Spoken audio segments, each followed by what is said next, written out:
Good morning, everyone. It is Saturday, the 7th of January 2023, and it is a gorgeous, I'm trying to get out the glare here, day here in South Carolina. And I thought I'd do a kind of a hodgepodge follow-up and blah blah blah video. It is 47 degrees. It's about an hour after high tide, and you can see that I'm here at my storage unit. I hear a vehicle coming around and another one coming down the street, so let me cut this off because I feel particularly retarded talking to myself in a storage unit. Back, and the first thing I wanted to do was kind of go over the current situation with the Ascent and some of the things that I found and learned the hard way, and hopefully by doing so, sharing this with you, you can avoid some of the pitfalls and mistakes that I made. I'm using my, I don't know, it's one of the DJI Osmo gimbals on my Pro Max 13 iPhone to film this. You can see right there the beast that it is. Let me set this down and get things out, and I will show you what I'm talking about. Okay, as you probably are well aware, I've had some ongoing drama with the purchase of this vehicle, and it's just nonsensical. It just doesn't make any sense. I've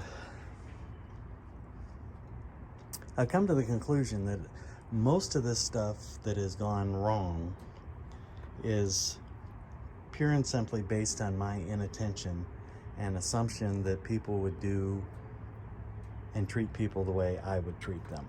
And unfortunately, that has not always been the case. So the latest little drama, if you recall, is I couldn't go kayaking until I got a receiver put on the back of the car.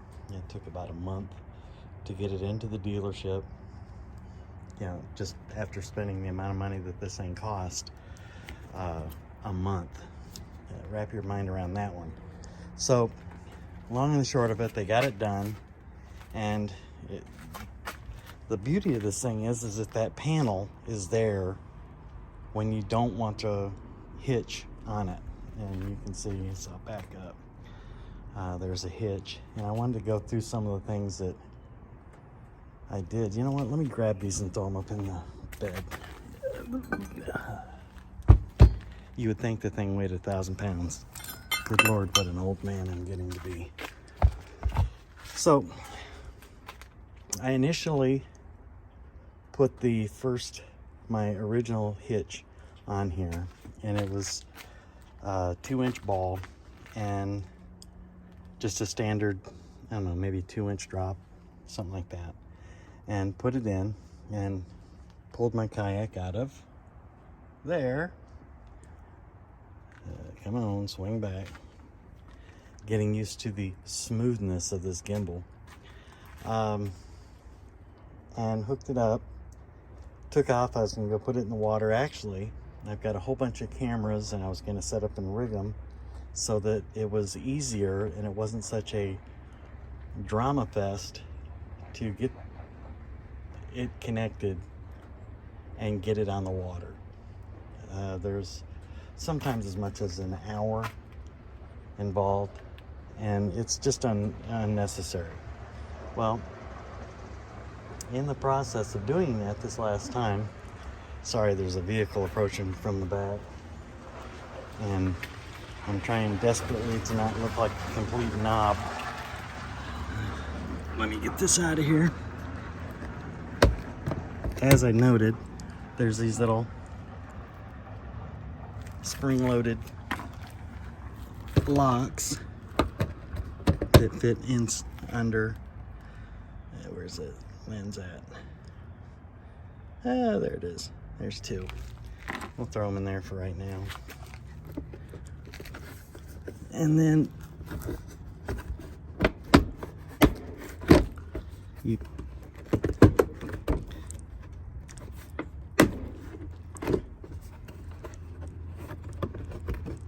easily, without any with two hands, it comes off very smoothly. There's tabs there, and what it is that those little tabs right there and there, and I just wasn't grasping them right. And that's where the two locking gizmos go. Okay, so there's the receiver in all its glory. And I was really stoked because I got the 7-pin round and I got the 4-pin blade. So I slapped the receiver in there, plugged it in, and went on down the street and got over to Hangar 2 and realized, hey, you know, maybe I ought to test the trailer to see if the trailer lights are working. Now in South Carolina, you don't have to have trailer lights. I don't know why. And you don't have to register your trailer. And it doesn't have to have a plate on it, which is awesome until you try to go kayaking in Georgia, you know, like 7 miles away, and you can't do it. You're at your own risk. So that's a brief little aside. Long and short of it is, the trailer lights didn't work. Now I know the trailer lights work. I wired them myself. They worked when I put the trailer away. So I knew that there was something wrong here. And this little deal right here, the first thing that was kind of peculiar to me was the amount of the grease, dielectric grease that was on that plug, which in most cases is fine, and also in this case. However, I thought that might be the problem. I immediately trooped over to my Subaru dealer, and they of course could not get me in. It was on a Saturday. They couldn't get me in until Wednesday, and then when I went over there Wednesday, they couldn't get me in. So by this time I was just fed up, and in my opinion, I had this installed. It was not installed properly. The wiring was not functioning. They didn't test it. Therefore, I should not have gone to the back of the line. I should have gone to the head of the line because that was an existing issue. So anyways, I was not happy about the way that was handled. But the bottom line is, when I took this, after they put this hitch on and they put the wiring harness in, I should have tested it. So the bottom line, the person guilty, the person responsible for driving away from that with a non-functioning wiring system is the owner, the operator of the vehicle. That's where the buck stops, me. And took me a minute to recognize that and wrap my mind around it. So just to ensure that I was right, I went to Harbor Freight and I picked up one of these little deals here. Okay, all that is a wiring harness tester. Okay, and it'll light up when you plug it in. You turn on your lights, you turn on your flashers, and all those green lights will flash, left hand, right hand, and running lights. And I think it does a different function when you put on your brakes. So I plugged it into said receptacle and it didn't light up. Also, they had mounted that box right there upside down, so that when I plugged this in, I had to plug it in upside down and you couldn't see the lights. So it's just a pain. So when I went back, among other things, I asked that they turn that over so that this was visible so it could be usable. If you notice, there's 3 open plugs and three male plugs and a female, and there's a male plug and 3 females on that. So it has to go up and plug in there that way. So I simply asked them, when they looked at this and fixed it, that they unbolt those little bolts, I don't know if you can see them, right there on top, and just flip the assembly over, in which they did. So now this can just be plugged in to that and it works.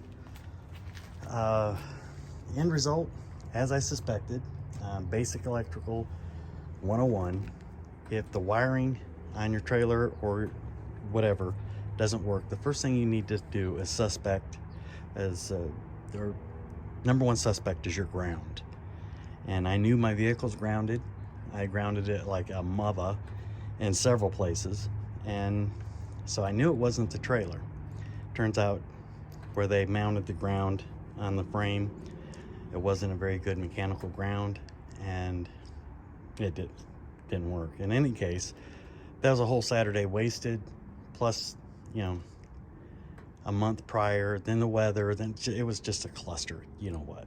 So all that being said, then I decided to go ahead, and when I looked at the thing, the trailer was canted up at an angle like this, because this receiver is so much higher in the air than the Outback. So I went to Tractor Supply and I picked up a new hitch with 5 1/4 inch drop, 2-inch ball, and of course I got the old standby head knocker, and factory torqued it to, you know, 17 zillion gorilla foot-pounds, and we're ready to rock and roll. So let me stop this right here, and the next one will be getting the trailer connected and proceeding from there. Well, a couple of things became immediately apparent to me today.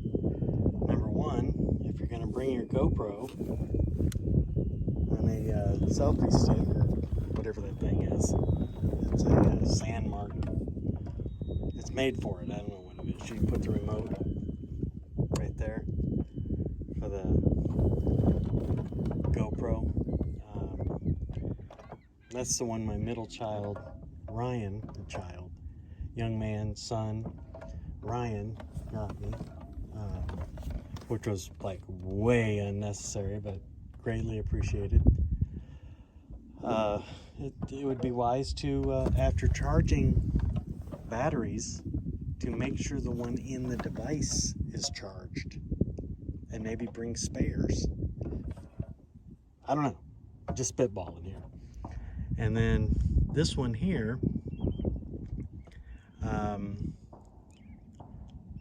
I'm thinking that the wise person would put some sort of a line on it, so that if it came off that rail for whatever reason, wouldn't lose the boom, and that's the Omni DJI Omni 2, I think, camera there. I also noticed that screw right there on that rail is loose, giving it that little extra loving wobble. And as it wobbles, you know what happens when things wobble. They loosen. They work themselves loose, so that needs to be addressed. Somebody out there is busting caps. I've gone up this little estuary and went up that estuary, and the whole mouth of this thing has changed from the last time that, I guess, you know, really. Yeah, the whole entrance and everything is completely different. I've caught a number of fish up in that in the past, and it may be a factor of the water temperature being 56 degrees and the wrong time of day, but the fishes be sleeping. But good Lord, this is peaceful out here. Quiet, serene.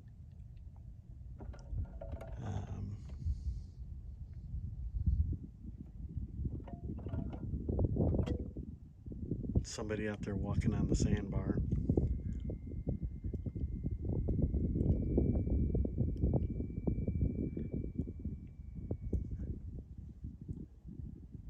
So I think probably what's going to happen is I'm going to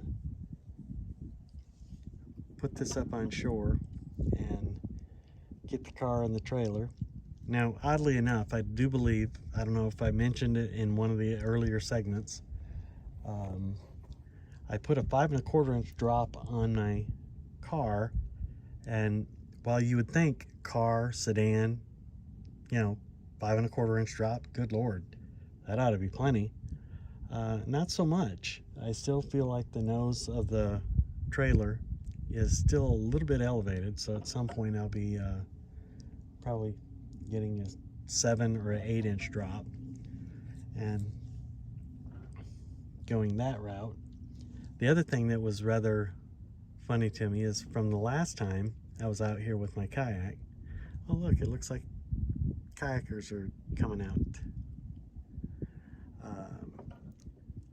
That the chain on the trailer I had to wrap a couple times to shorten so they wouldn't drag. Now with this ascent and the 5 1/4 inch drop, I had to unwrap them and use a full length of chain so that I had plenty of chain to go around corners or whatever, but still have the safety chains crossed.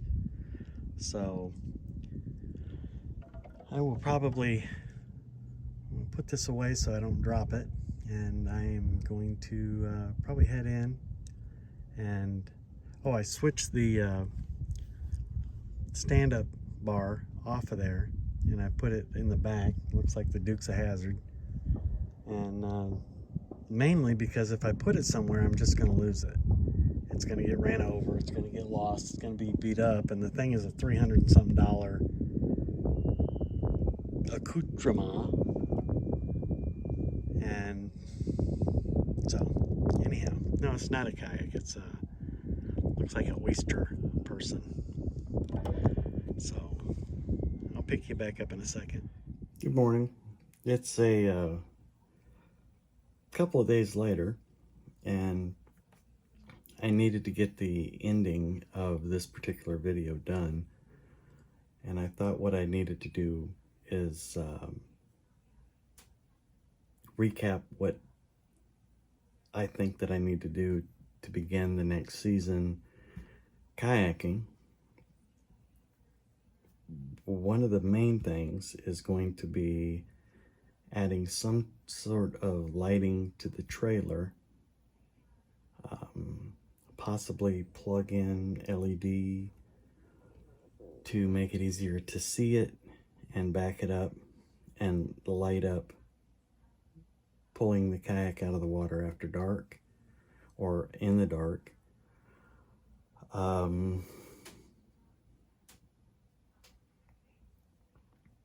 I need to tighten up one of the front rails. It's wiggled loose. I think I might have mentioned that in the video.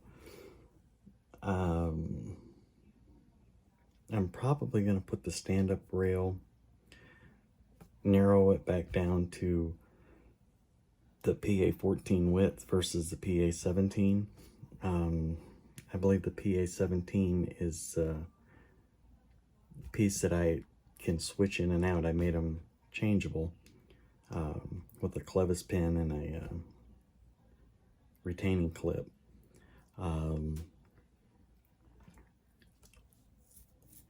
Didn't really like the way it looked. For sure didn't like the way it collapsed. I was concerned that with the way it collapsed down onto the kayak on the trailer that I was going to wind up breaking it, or the mounting clamps. That may require some more investigation. I would like to be able to, as much as I hate to admit it, leave it in the back, because it'd be a great mounting point for GoPros or lights if I do night fishing. My role at my daytime deal is looks like it's going to change. I was about to flash, you know, I've got them all kind of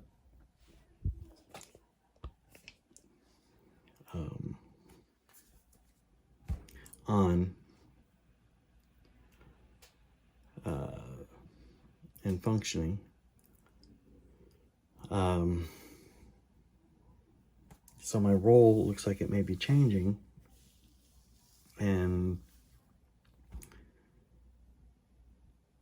with the solar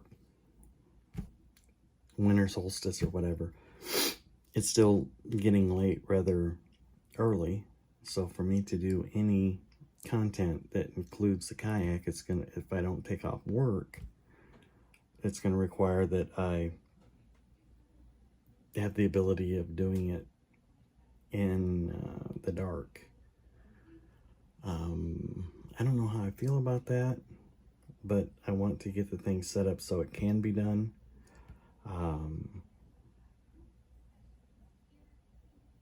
Yeah, that's been paused for too long. There it went.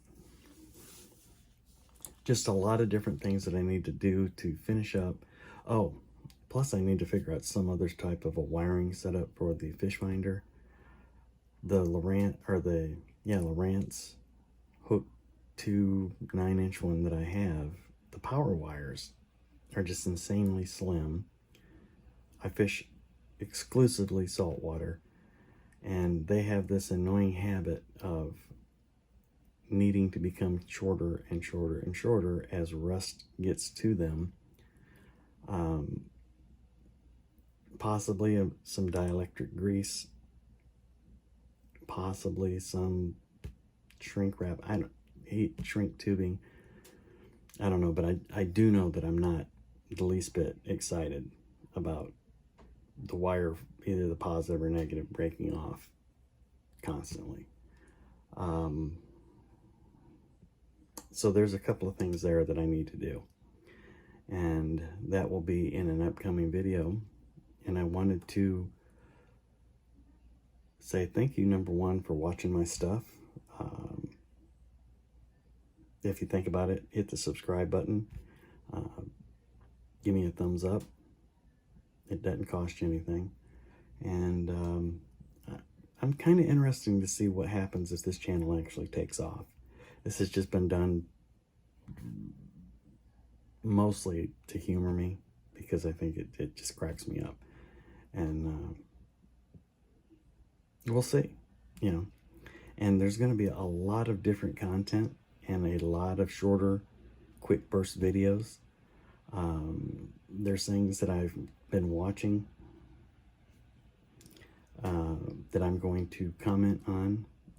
Interest rate hikes, the new and used car market, what's going on with that. While I'm not in that business, I'm familiar with it. Multiple things that I think that are interesting, and I'd really like some feedback on what your thoughts on how I'm reading it, and moving forward from there. So I look forward to bringing that content to you and getting some feedback and your thoughts on it. Thanks for watching. Make it a great day.